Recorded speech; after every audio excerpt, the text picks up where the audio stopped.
Good morning, students. This lecture is for March the 26th. Hope all of you are doing well.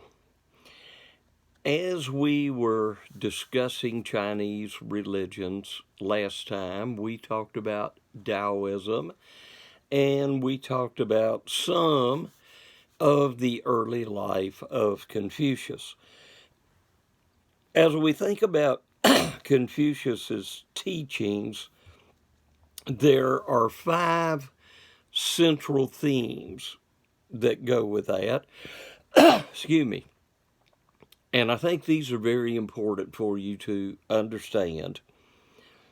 And we'll look at the terms and what they concern. Okay, number 1, we have what is called Li, L-I. And it seems to mean the course of life as it is intended to go. Of course, this has some religious and social connotations. He used models of history to teach this concept, and under this principle, he said it could be most fully followed and most fully idealized when that feudalistic government that he so desired existed. Now, Confucius was a champion of the common people. He was definitely opposed to the warlords, and his solution to what he considered was self-destruction was feudalism and social cohesions.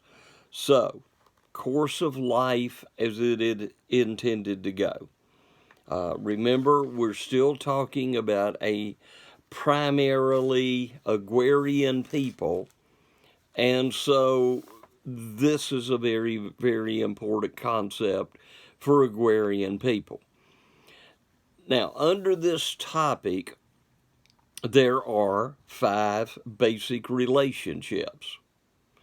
These are father to son, elder brother to younger brother, husband to wife, elder to junior, in other words, older people to younger people, and then ruler to subject. One of the basic ideas in China as far as leadership is going to go is that leaders should be good moral individuals, and if they are not, that quite honestly the people have the right to remove them from office. So here was this as life should go, Li. Second, we have Jin. This is frequently translated as love, goodness, human kind-heartedness.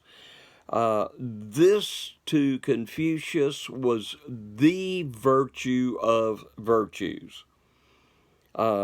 This was where human capacities at their very best were displayed, and this was a feeling of humanity toward other people.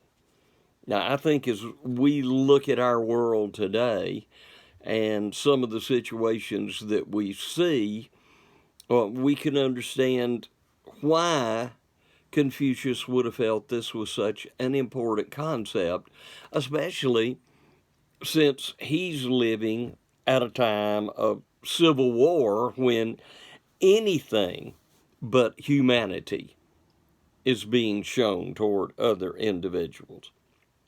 So to him, people should love one another, they should practice respect, they should practice courtesy, and this should be something that would be a part of daily life. Don't think any of us would argue with this at all. Now, it appears, because of this idea of Jin, that Confucius had the idea, or at least the belief, in the basic goodness of people. Now, some of his followers did not embrace that, but he believed in the basic goodness of people, and that this could be a learned expression of life, and in learning this, make the world a whole better place. He believed that under the proper circumstances, it was possible for individuals to achieve goodness and, in his eyes, eventually achieve the status of being a superior human being.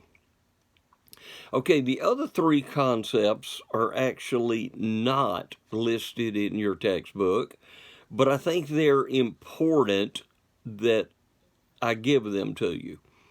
The third concept is Chung Dutz, C-H-U-N-D-E-U,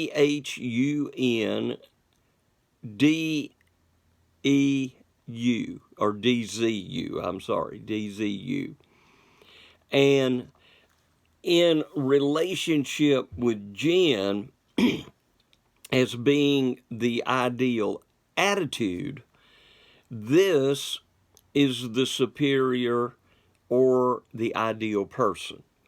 This would be the perfect host, the perfect hostess. If you have seen the Disney movie Mulan, right at the very beginning, it was so important that she be able to pour the tea correctly, and so on. This is where that concept and idea would come from. So when people come into your home, when people come into your presence, there was always this sense of respect, and you treat them with kindness and with dignity. Now again, as we look at our world today, I don't think any of us would complain about this concept at all. Number 4, D. T-E is how it is spelled. And this is power. And in this, we have to accept the state will. Of course, now let's realize he doesn't want a strong federal government. He wants a feudalistic type of government. And of course, it's an idealized feudalistic type of government at that. And so he wants the people to accept that. Well, quite honestly, as we look at Chinese history in that particular period of time, the average person in China was not overly concerned about what type of government they had, as long as the government left them alone. Only thing they were concerned about were themselves, their families, the immediate people around them. They would have been very oriented to a village, to a town, those that bordered on cities, perhaps to that city. But, a government far away had little to no impact on their daily life, and daily life and survival was obviously what they were most interested in. And then finally, the fifth concept is Wen, W-E-N, and this is learning the art of peace as opposed to the art of war. Now, obviously, warlords are people of violence. They attract people of violence to them.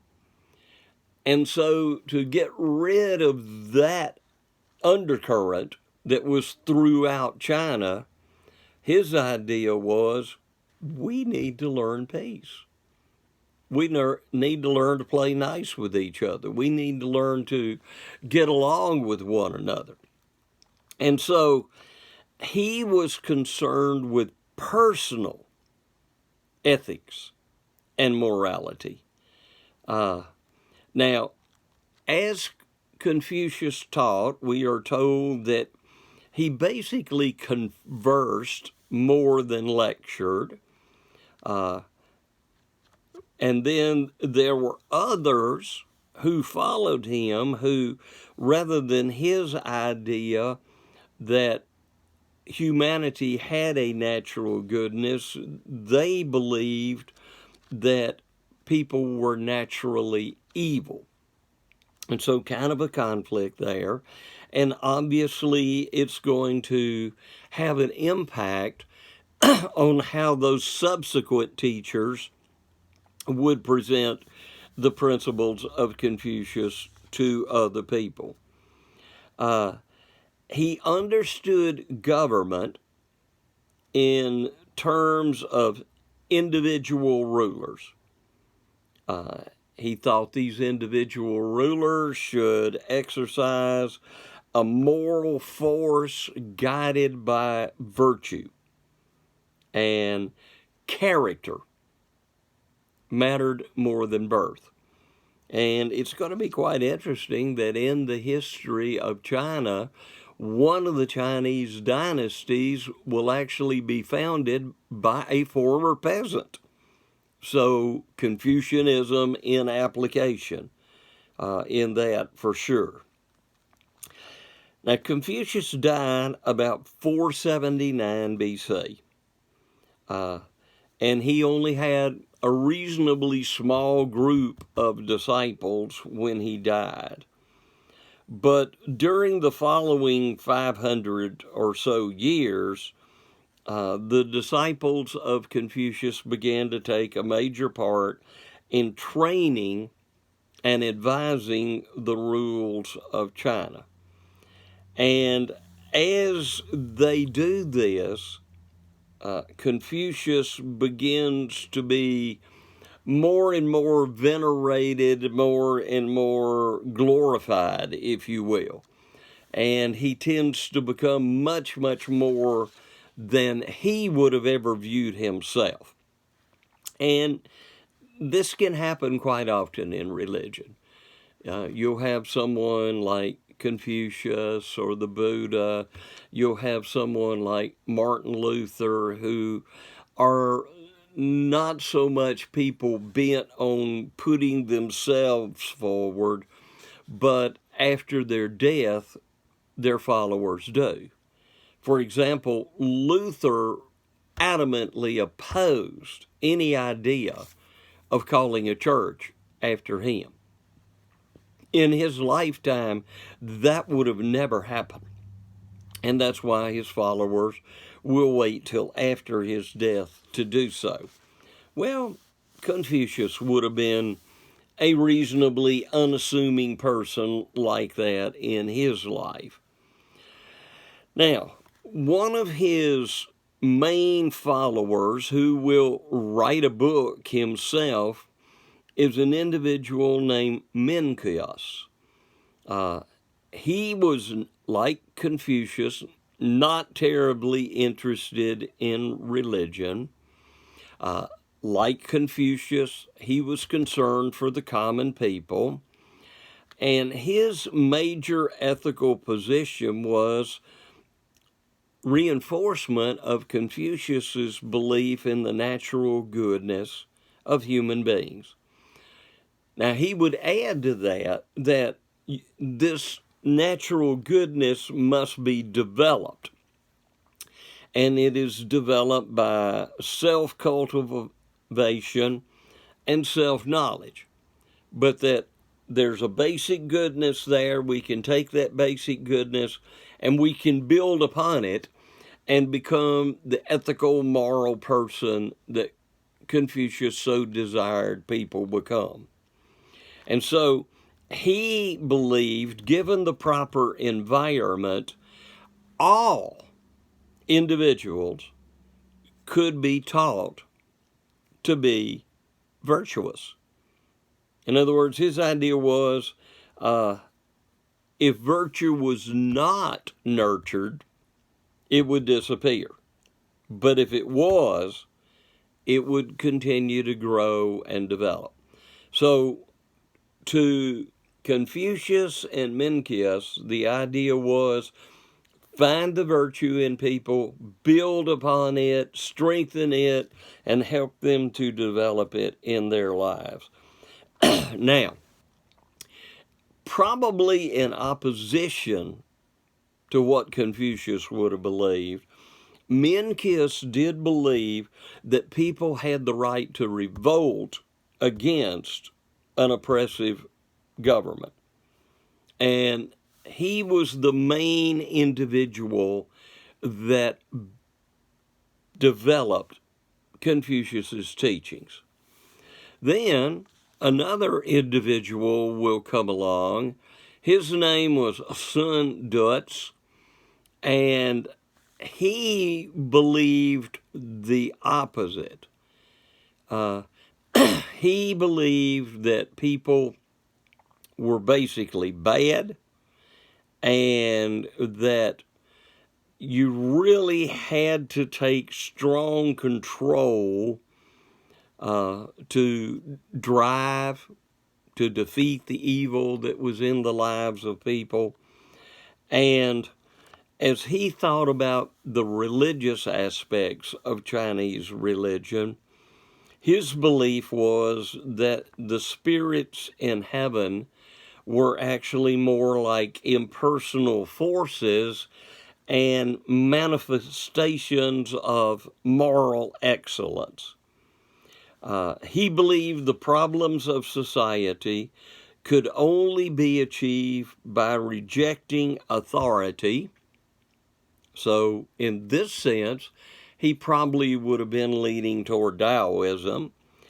And then he went on to say that you've got to start again in the pure light of reason.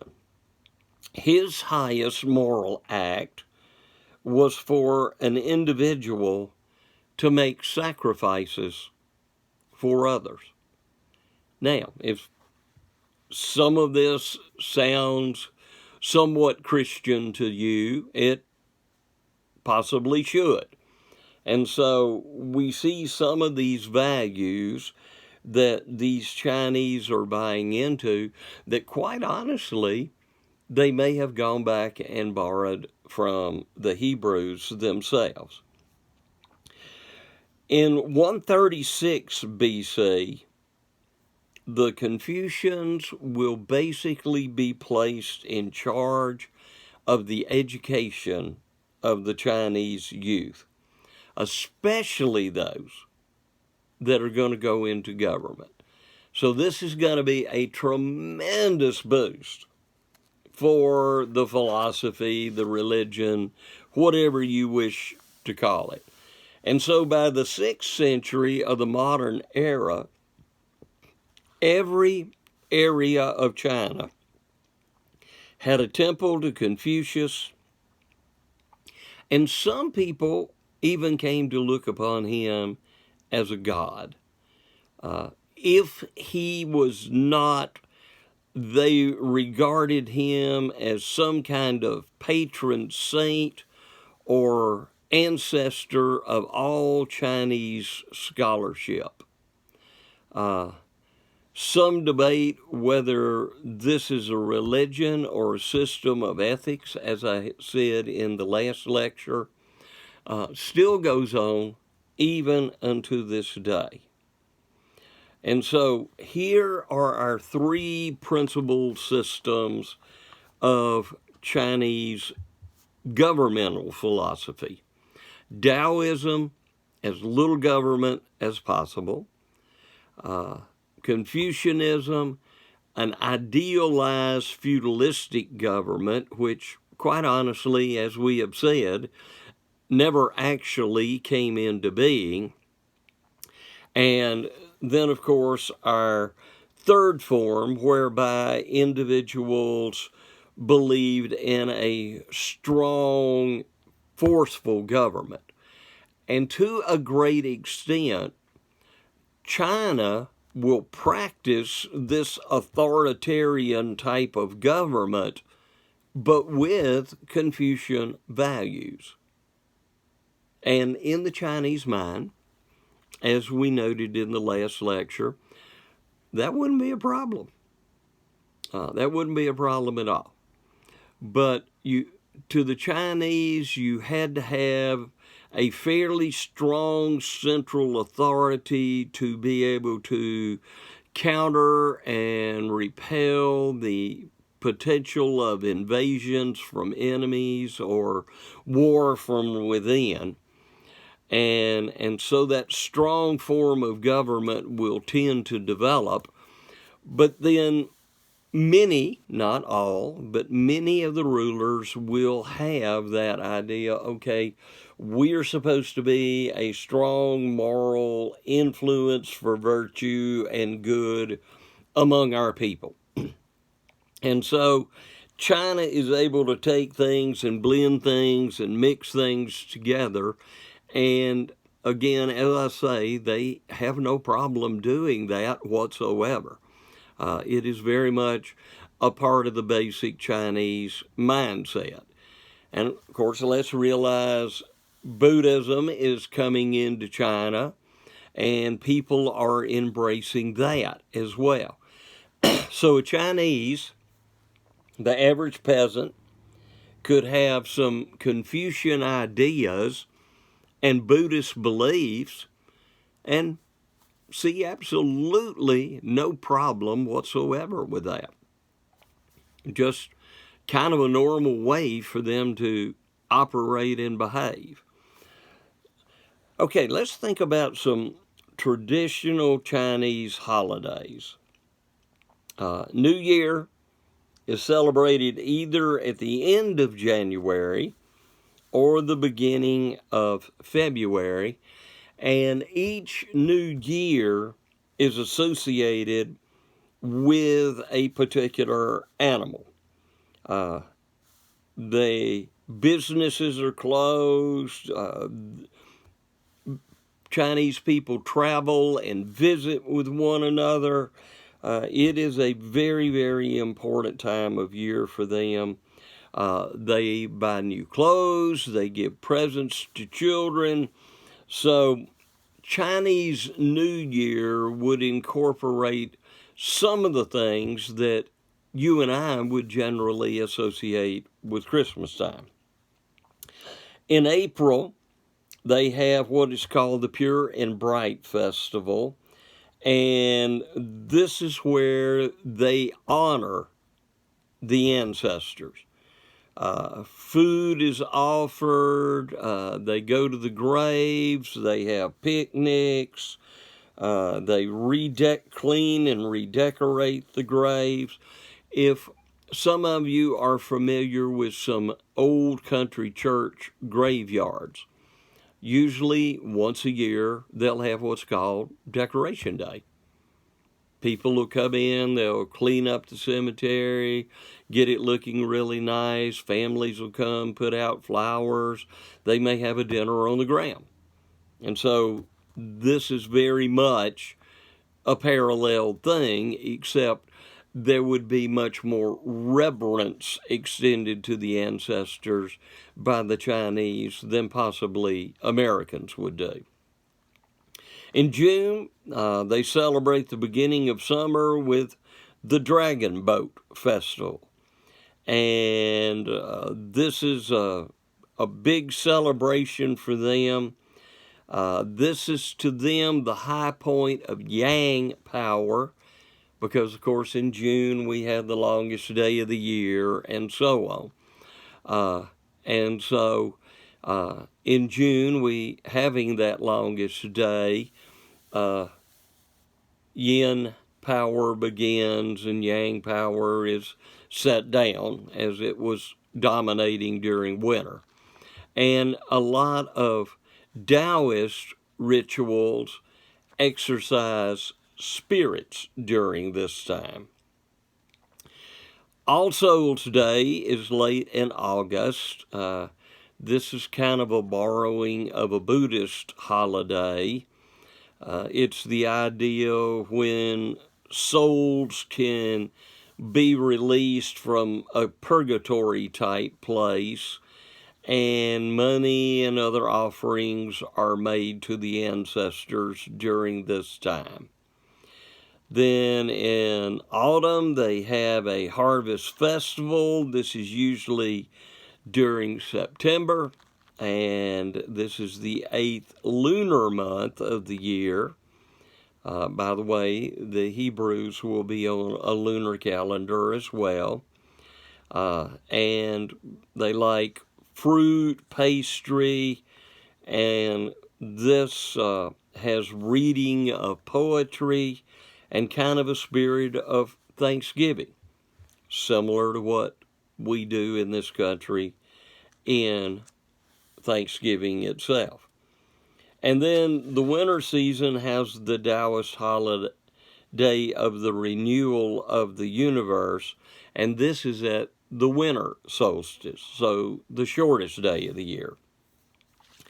Okay, so what about Chinese religion today?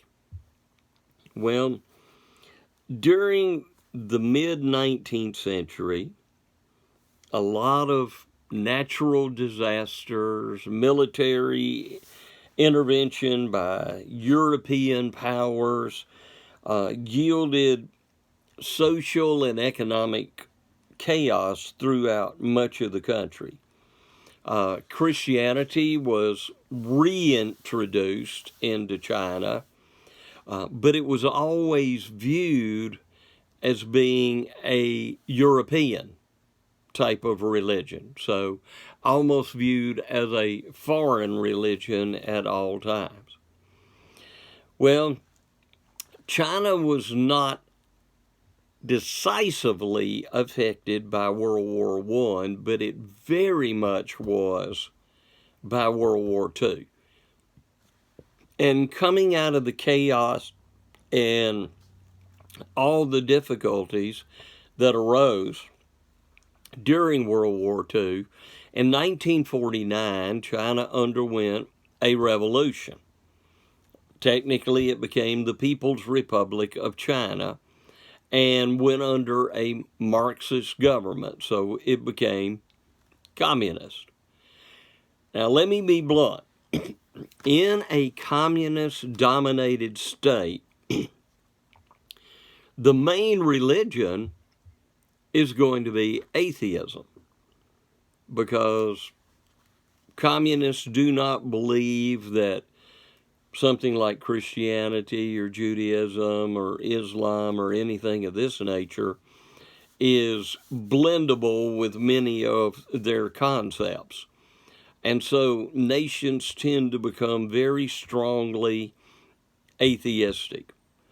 So Taoism and Confucianism, which were Chinese religions, were regarded with great suspicion, especially Confucianism, because it seemed so clearly to be tied to the past, and Taoism was just viewed by them as being a pure superstition.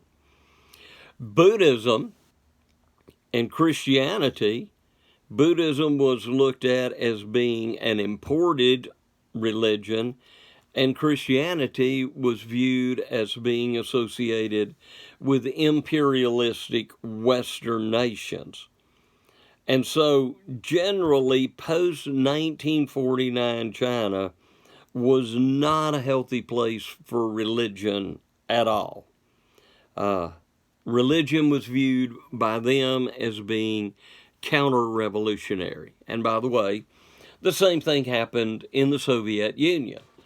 They had had the Orthodox Church as their dominant state church, and it was even suppressed when they went communist.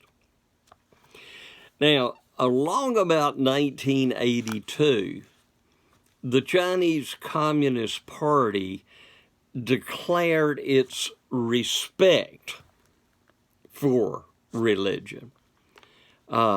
This was only a religion that some people had.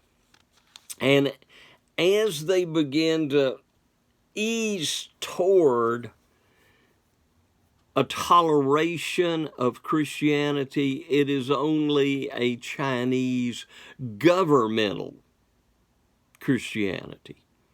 So if you wanted to be a Christian in China, you had to be a part of the Chinese state church. And so the only religions that the Chinese really tolerate are those that accept the strict regulation of the government itself. And in doing that, you have to submit, obviously, and the government is very much involved in what goes on in these. Now, according to your textbook, only 5 religions are officially recognized: Taoism, Buddhism, Roman Catholicism, Protestant Christianity, and Islam. Notice Confucianism, because of its tie to the past, they're going to try to leave that one out. But for the most part, anyone who has sought to practice Christianity has had to do so pretty much underground. Small little house churches, meeting in secret. And if you somehow became known and the officials came in, you could be arrested and could suffer quite a bit of punishment as a result of that. The Chinese government is very authoritarian. It wants to suppress its people, control its people, and if they can't do that, then they become very, very uncomfortable. Now, when China did hold the Olympic Games, they had to lighten up just a little bit. Not much, but they lightened up just a little bit. But Islam, Christianity, still, these have quite a bit of difficulty. They have a lot of persecution, and for most of the followers, it is way better to continue to be underground, as it were, than to be open in public in how you try to practice your particular religion. So you are definitely under the government's thumb. No question about that in any shape, form, or fashion. Okay, let's move on to chapter 9. And this is Shinto. Now, your textbook says Shinto is a loosely organized native Japanese religion that, like Asian religions, embraces a variety of beliefs and practices. It emphasizes experience rather than reason. So Shinto claims for itself to be a very logical type of religion. And it is definitely a religious form of Japanese nationalism. This will be a very important factor during World War II, because it will be very difficult for Americans especially to understand why the Japanese thought the way they did. So, it does look at and incorporate and shape its values by other religions, but it is something that is, in many ways, very, very unique to Japan alone. Okay, historically, it was taught the Japanese people that their emperors were descendants of the sun goddess. Hence the white flag with the sun disk on it. That's where that comes from. Japan had a divine mission on Earth as they viewed it. And by the time we reach World War II, the Japanese had come to believe that they were to be the dominant people, at least in the Pacific. And so, as we look at World War II from both aspects, from Germany and from Japan, it was definitely a racist war. And so they get this idea that we have divine leaders and divine rulers, and that we are destined to rule and dominate over others.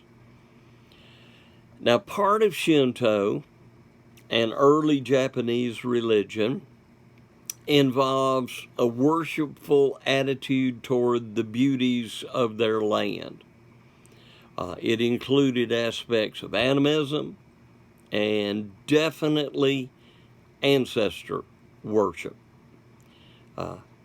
Shinto actually comes from the Chinese word Shin Dao, which in their case is the way of the gods. So you see that Japanese religion at least is a little more polytheistic in its basic foundations than the Chinese religion was. And so instead of the way of nature to a farming people, we now have the way of the gods. And so they call their gods kami. This could apply to animals, to nature itself, to ancestors, to what we would generally call heroes.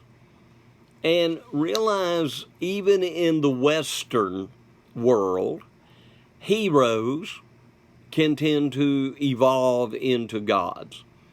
When you look at the Greco-Roman pantheon of gods, most of them are very human in their appearance. They just have magnified passions and desires and other things.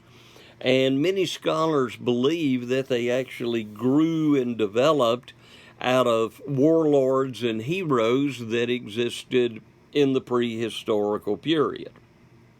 And so Japanese thought about these ancestors and gods with a little g would be very much in line of the thinking of many people in the world of those days and those times. Okay, Kami refers to the deities of heaven and earth, worshipped by the Japanese people. But as I say, it can be the spirit of a human, an animal, a tree, a plant, sea, mountains. Supposedly there were about 8 million kami. And if that figure staggers you, it should. That is a huge, huge number.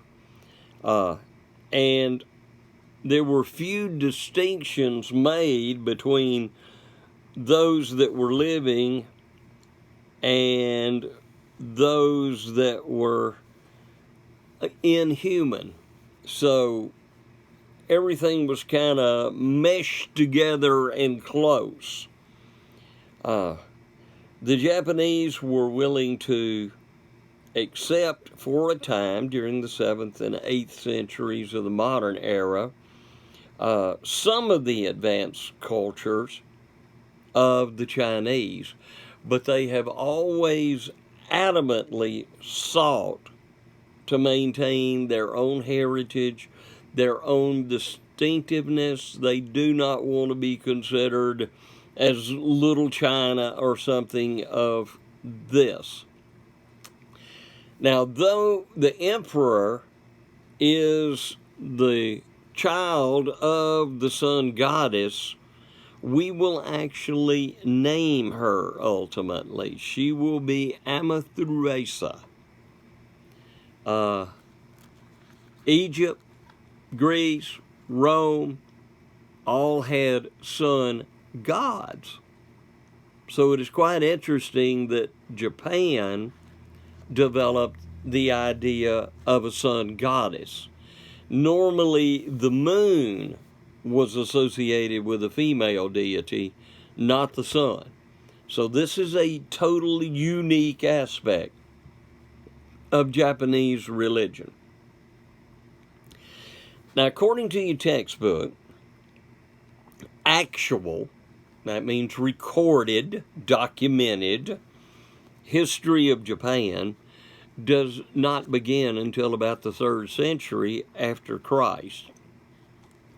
As best we can tell, the first settlers in Japan came from the mainland. Well, some of the early settlers in the Americas came from the mainland. And the Japanese will actually trace their unification all the way back to about 660 BC. But many scholars consider this to be doubtful.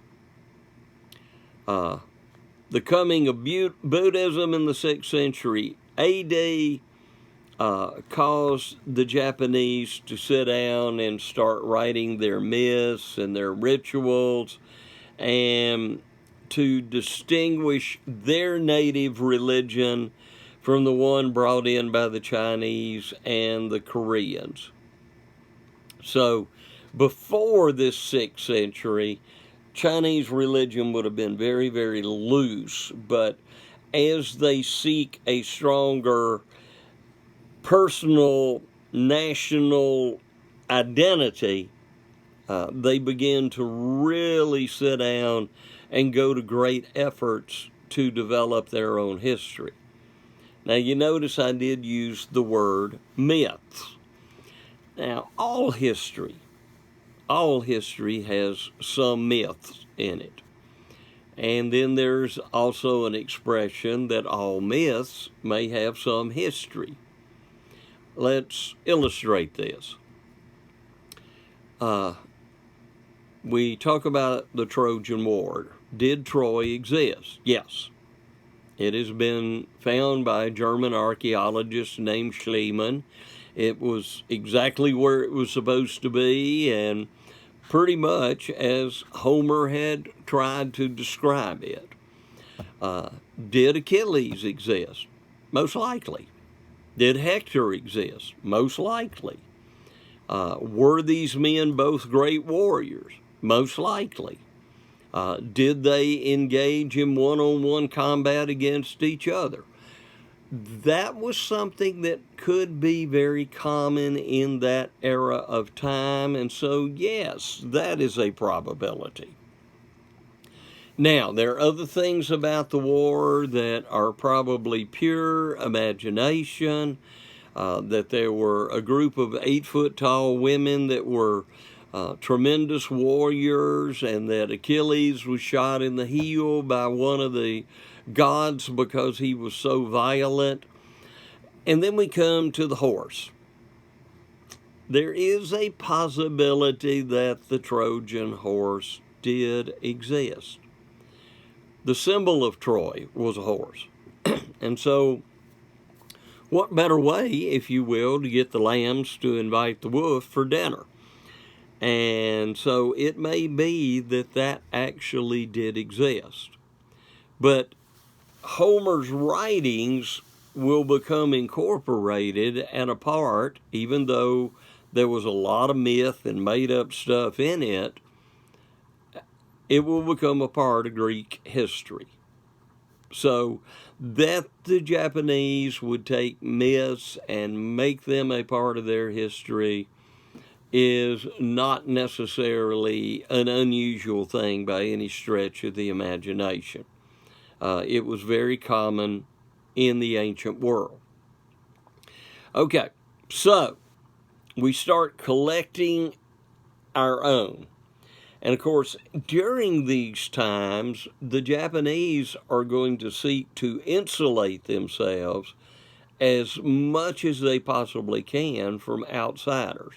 They want to shut the outside off, and they do a reasonably good job of this during a great deal of their history. Now, originally, as we think about these gods, goddesses, spirits, ancestors, and everything else, probably worship was more in kind of a natural outdoor shrine or in the home. And that worship involved the family and would extend to the clan or the greater family or maybe to a neighborhood. And the Greeks did this. You know, each Greek city-state had its own particular patron deity. So that the Japanese would do something like this should not be thought of as being totally out of line with what other people have done in the history of the world. So shrines will ultimately be established, and these will be more permanent style buildings to worship the various kami, and you will have a corner of the home for ancestor and kami worship. A little area set aside. And this is where that type of worship will take place. Okay, obviously, Japan was an object of interest to the Chinese and the Korean merchants, as well as Buddhist missionaries.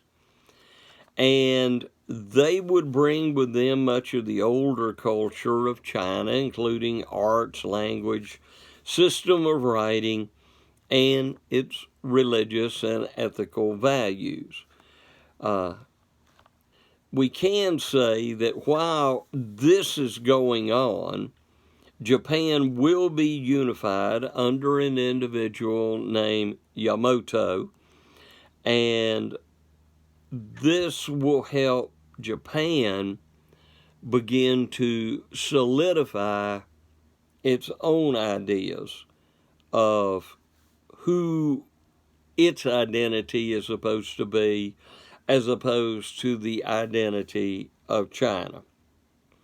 Now, Confucian ethics will be welcomed in Japan because Japan was already operating under a feudal system.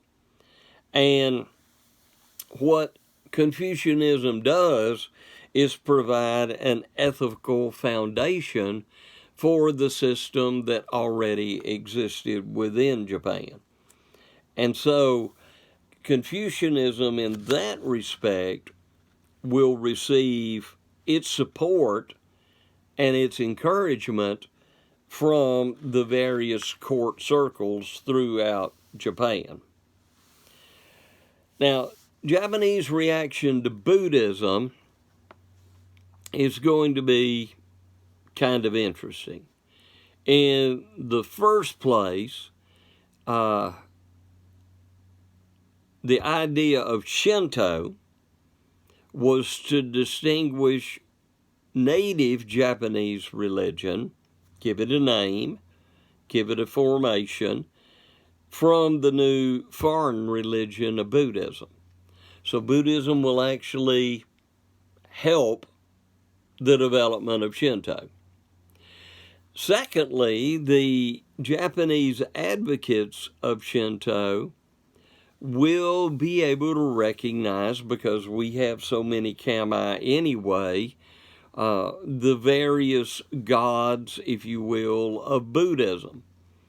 But to think of them as a revelation of the kami to the Indian or Chinese people. Now, I know that sounds a little confusing, and it is. So, the Indian deities of such and the Chinese deities of such were viewed as separate manifestations of their kami to them, not necessarily the kami from Japan to them. There will be an effort to blend Shinto and Buddhism together between the 6th and the 9th centuries. This brings a lot of tension. It didn't really work very well any more than in India, the attempt to blend Hinduism with Islam had a good outcome. And then the fourth reaction will be some Japanese will simply develop their own forms of Buddhism that probably would be quite different from what you would see in China and other Asian countries, but still their own expression of Buddhism. And this is very Japanese. They will take something, they'll take an idea, a concept, and they will turn around and work on it and wind up very much making it their own. And so this is very, very Japanese. So really during what's called the Heian period, 794 to 1183, you have that Shinto had almost, because of Buddhism, disappeared. And during this period, there is going to be a tremendous revival. By the 14th century, you're going to have scholars pointing out the strengths of Shinto, and they are going to be able to restore it to a place of prominence in Japan. Now, Christianity is going to be coming into Japan at this time, and during the period between 1185 and 1333, there is going to be a serious reaction against Christianity. And one of the big things about Christianity, other than being foreign-born, is the fact that it was an exclusive religion. And the Japanese, the only exclusive thing they wanted was Shinto. And so, literally, Christianity is going to be expelled, and the nation is going to go into a period of almost complete isolationism until 1853. And believe it or not, it'll be the United States, which was not necessarily one of the world's powers in 1853, but it will be the United States that will go in and begin to open up Japan a little bit.